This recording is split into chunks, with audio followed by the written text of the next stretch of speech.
Good evening, you're with Blueprint Explosive Exclusive. I'm Madhavdas G. It's a big story that we're bringing you here on the show this evening. And this is an expose on Dr. Sandip Ghosh, one of the most controversial characters in the Kolkata rape and murder probe.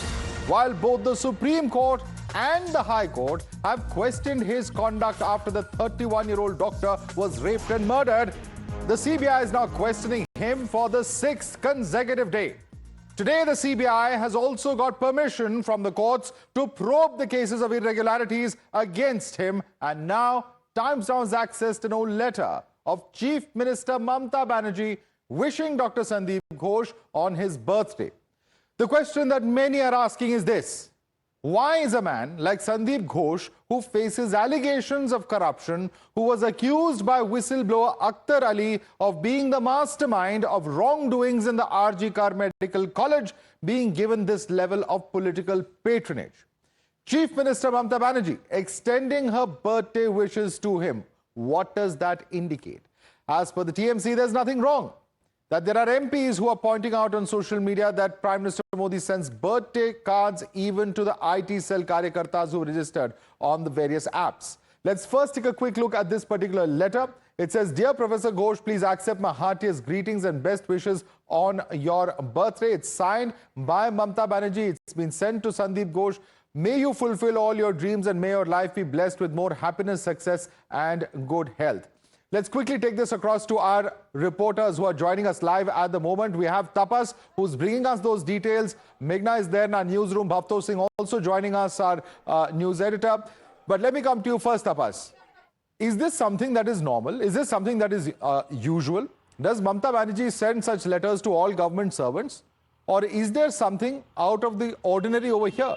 Because we have seen allegations of how Sandip Ghosh, he resigns, he's transferred to the National Medical College.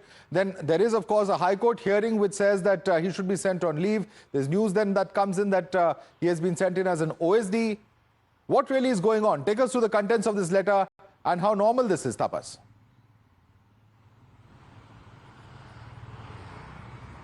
Well, see, as far as Chief Minister of West Bengal is concerned, Mamata Banerjee often send these kind of letters to senior officials, be the IAS officers, IPS officers, or vice chancellors, or the principals of different colleges, even to the journalists. It is a normal practice here in West Bengal. But the time is not right, I believe, because after this letter surfaced, this is a letter 2-year-old, when we see that Mamata Banerjee wishing Professor Sandip Ghosh on his birthday. Now, it's a very cordially written letter, personally signed by her. So given the fact the opposition party, especially the BJP, is now raising questions that from very beginning, Sandip Ghosh was under scanner. The doctors complained against him of having touch with the higher authorities in the health department. The Chief Minister happens to be the Health Minister of the state, and Sandip Ghosh is one of the person among all the medical colleges, the most powerful principal of any medical college here in West Bengal. So given the fact the opposition party, especially the BJP, is trying to connect the dots that if he was so powerful, then he must have some very good contact with someone or some people there at the hierarchy. So right. Is it, are they hinting towards the present dispensation, is the question being raised right now. Well, very serious questions about why there is such kind of treatment being meted out to Mr. Ghosh. Now, before I go across to Bhavtosh, I want to go across to Meghna. Meghna, can you read out the contents of that letter? It's a birthday greeting from 2 years ago. Quickly take us through the contents of that letter, please. Yes, absolutely. We'd like to point it out yet again and reiterate it that this is a letter which was written in 2022, the 30th of June. What's important here is it's in the official masthead, the official letterhead of the Chief Minister Mamata Banerjee, of the Chief Minister of West Bengal. This is an official letter which has been sent saying, "Dear Professor Ghosh, please accept my heartiest greetings and best wishes on your birthday. May you fulfill all your dreams and may your life be blessed with more happiness, success and good health in the days to come. Wish you and your family members as well." And this is the signature of Mamata Banerjee. Of course, one quick reminder, Madhav, for all the viewers, remember Times Now has been at the forefront of the investigations which are currently on into Dr. Sandip Ghosh. One interesting aspect is that in 2023, which is just last year, there was a state vigilance complaint against him by a certain Dr. Akhtar Ali. We have spoken to him. He's the whistleblower in the case, and he said that there was such was the patronage that Dr. Sandip Ghosh managed to get that there was no action taken against this principal at that time in 2023 when he had alleged that there was serious graft happening and there was no punishment. Instead, the whistleblower was shunted out. He was transferred out, but Sandip Ghosh remained. Very serious questions there indeed, Meghna. In fact, let me take this across to Bhavtosh. Bhavtosh, even the apex court is seized of the matter. Yesterday, the bench during the hearing had actually raised questions as to why Dr. Sandip Ghosh, why were these transfers done? Questions about whether there is some kind of kid glove treatment being meted out to him. They were all raised in the apex court. Can you take our viewers through what exactly were the observations of the court in this matter?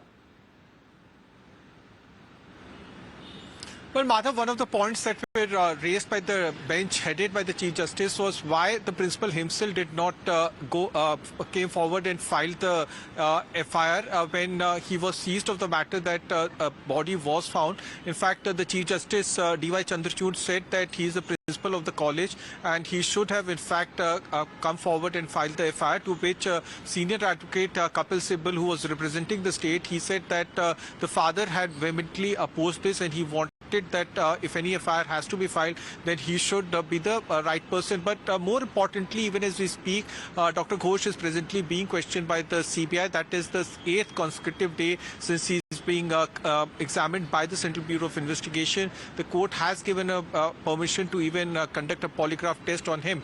But troubles keep on mounting as far as this case is concerned. The Calcutta High Court, in fact, had transferred the case from the Kolkata Police SIT, which is probing the corruption case, to CBI because it feels that a neutral agency or a federal probe agency should look into the various complaints that have been filed by individuals who claim that there could be an organ racket or disposal of bodies from this hospital to some organized syndicate or crime syndicate. So trouble are mounting as far as Dr. Ghosh is concerned. He's being looked into the alleged destruction of evidence as far as this high profile, this horrible grotesque crime is concerned, and also the alleged corruption angle is concerned. Both cases will now be probed by the CBI. And it's not for the first time that he's been interrogated. There's been a series of questioning. In fact, Tapas, Bhavtosh and Meghna, I'd like to thank both of you for joining us. Let's quickly take a look at the timeline as far as the interrogation is concerned as well. On day 1, that is on the 16th of August, he was interrogated for 14 hours. On day 2, that is Saturday, the 17th of August, 12 hours of interrogation. On day 3, that is Sunday, August 18th, 14 hours of interrogation. On day 4, on Monday, August 19th, that is 12 hours of interrogation. Day 5 is Tuesday, the 20th of August, 13 hours of interrogation. Day 6, Wednesday, 21st of August, 11 hours of interrogation. On day 7, that is Thursday, August the 22nd, 10 hours of investigation. And on Friday, that is August 23rd, there's been over 6 hours and counting of interrogation of the same individual involved. Sandip Ghosh is the person we're talking about. And let me, if I can quickly get in a quick word, all right, our guests I'm told are now with us. We have Rohan Gupta of the BJP joining us. Also with us is Tausif Ahmed Khan, lawyer and political analyst. Tausif Ahmed Khan, there are serious questions. There are serious questions. Mamta Banerjee has put out this letter.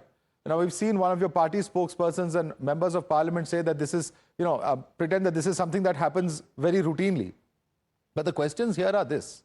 There was a complaint by Akhtar Ali. You are well aware of that.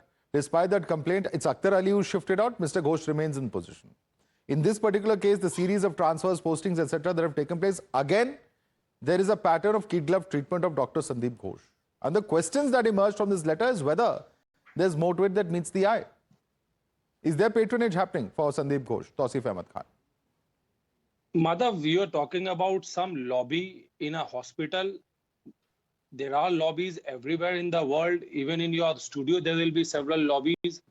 It does not mean that Mamta Banerjee, the chief minister herself, is favoring any of this lobby or is close to one lobby and the other she is not close to. All this is rubbish.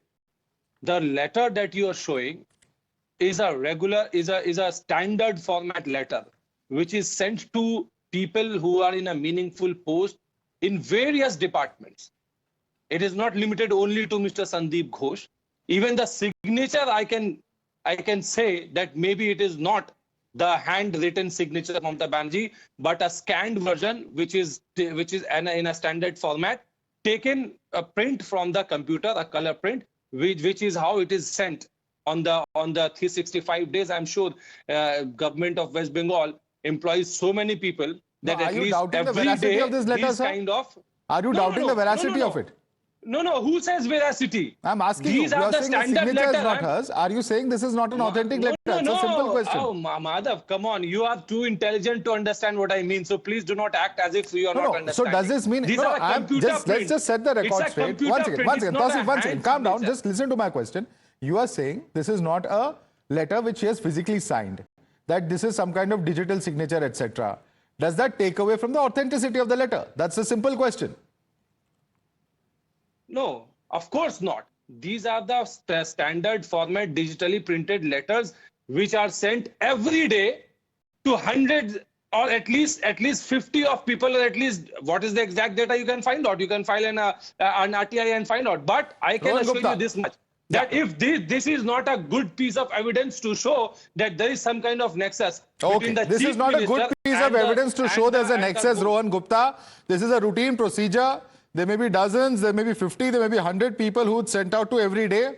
So therefore, this is, it's not correct to link this or draw a parallel between Sandip Ghosh and Mamata Banerjee.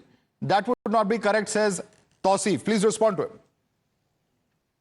See, you can question any letter, you can question the intention, but you cannot question the fact that the same person was, rather than being suspended on the day he didn't file FIR, which is mandatory, which is important for the head of any institution to file in case such incident happened under his institution. And the same person is transferred rather than being, suspended. I think that shows it all. See, it's not about one incident. Overall, the way, Madhav, this whole incident has happened and the way this government is trying to protect this person, there are many such incidences. And from day one, from the time the call goes to the parents of the girl that she is unwell, after that, another call goes, it says that she has committed suicide. After that, 3 hours, the body was not given to them. After that, the FIR was not filed to them. After that, the postmortem was convened in the evening. What all these things? Is it possible that without the connivance of that principle, this is all possible? And obviously, you have to protect him, because if he gets exposed, obviously the TMC will get exposed. So I don't think so that the whole country doesn't know this. And the way High Court has reprimanded or Supreme Court has reprimanded this government, it is evidence that what kind of things have happened in this case. They are not able to answer. Supreme Court has raised serious questions. Why FIR has not been filed? Why? So I think after such questions, if you still say that this letter is wrong or right, I think you don't need those evidences. There are bigger evidences. It's a fact. It's a fact that the Kolkata police didn't interrogate him. Isn't that a fact, Tausif? And that's, I think, a very relevant point. If there are serious questions which the Apex Court is asking, if there are questions that the High Court is asking, if there is a complaint by one of his juniors, the complainant is himself shunted out, complaints of corruption over dead bodies, serious questions are there. It is indeed a serious situation and a very serious question, because Mr. Ghosh, being the principal of the medical college and hospital, questions will be asked from him and he cannot evade those questions. And no one should come and extend support to Mr. Ghosh, because he and he alone should be answerable to those questions. And he is being questioned by CBI from last 10 days. What is the material that CBI has gathered? Please bring that to surface. Does CBI not have any material yet to arrest Mr. Ghosh? If they don't have any material to arrest Mr. Ghosh, then please say that. Stop playing politics over the dead body. We want justice, and the justice is that the responsible person should be hanged to death. The CBI has custody of the main accused. Please start the trial. Please hang him to death. CBI is questioning Mr. Ghosh. Do they have the materials yet to arrest him? Please arrest him. If he is found guilty, prosecute him for the same section that you're prosecuting the main accused. Rohan Gupta. Hang him to that if he is responsible. Rohan Gupta, the CBI has questioned him for 8 days. If there was evidence, they would have got it by now. They would have arrested him by now. Please arrest him. Please arrest whoever is accused in this case. because the allegation was that there are more than one accused. Why has the CBI not been able to Obviously, find CBI the will other definitely accused? Is a do- question coming from Tausif. Please respond to it. See, CBI will definitely do what is required to be done. Supreme Court has also made their comments in this case. CBI has informed Supreme Court that the incident place has been altered. Which bigger evidence you want? Is it possible without the consent of the principal? So let CBI do whatever they want. But the debate here is not that. The debate here is why TMC government is protecting such a person. There is a reason behind it, because if he gets exposed, obviously TMC will get exposed. The evidence is what I have counted. Can you take them lightly? Can you allow a person who has not filed FIR not to continue on his post? Can you transfer him or you should suspend him? I think Mamta government should have taken action against this person. Why not? Why you are waiting for CBI? I think there is something wrong there. That is what the whole country is questioning. The heinous incident has happened in the state. The state government should have been sensitive. They should have taken action. They could have ensured that the people who are behind this, the culprits, they should be punished. The people who are trying to, throw away the evidences, they should be punished. The people who are behind this, they should be taken to task. No, you are not doing this. You are trying to suppress the voice of people. You are trying to hide the facts. That is not acceptable. Now let me come in. But trying to suppress the voice of doctors in front of the what are you court doing? said, You are talking about democracy. It is in the same state where you are killing the democracy. All right, I'm told that we have very limited time. Quick response, Tausif. Yes. CBI 20 seconds. in front of Supreme Court had said that Kolkata police video recorded all the evidence. Kolkata police video recorded the crime scene as well as the post-mortem. This is a submission of CBI in front of the court. So please, BJP, stop doing politics. Ball is in your court. Arrest Mr. Ghosh. No, but the question is also, Tausif, you have to admit while the court, one second, Tausif, you have to admit that while the court may have made one or two comments on social media, the overwhelming questions were for the Kolkata police and the state government. At the moment, the Supreme Court at least hasn't said anything about the CBI investigation. Perhaps they will in the future, and we'll report that too. There's no problem. But at the moment, there are very, very serious questions about the kind of probe and the kind of actions of this man, the principal, Mr. Sandip Ghosh, of the Kolkata police and of the West Bengal state government. And I think that is something which is an undeniable fact, because both the High Court and the Supreme Court are saying pretty much the same thing, at least at the moment. We'll have to leave it there. I'd like to thank Tausif as well as Rohan Gupta for joining us this evening. Certainly a big development as far as the Kolkata rape and murder case is concerned.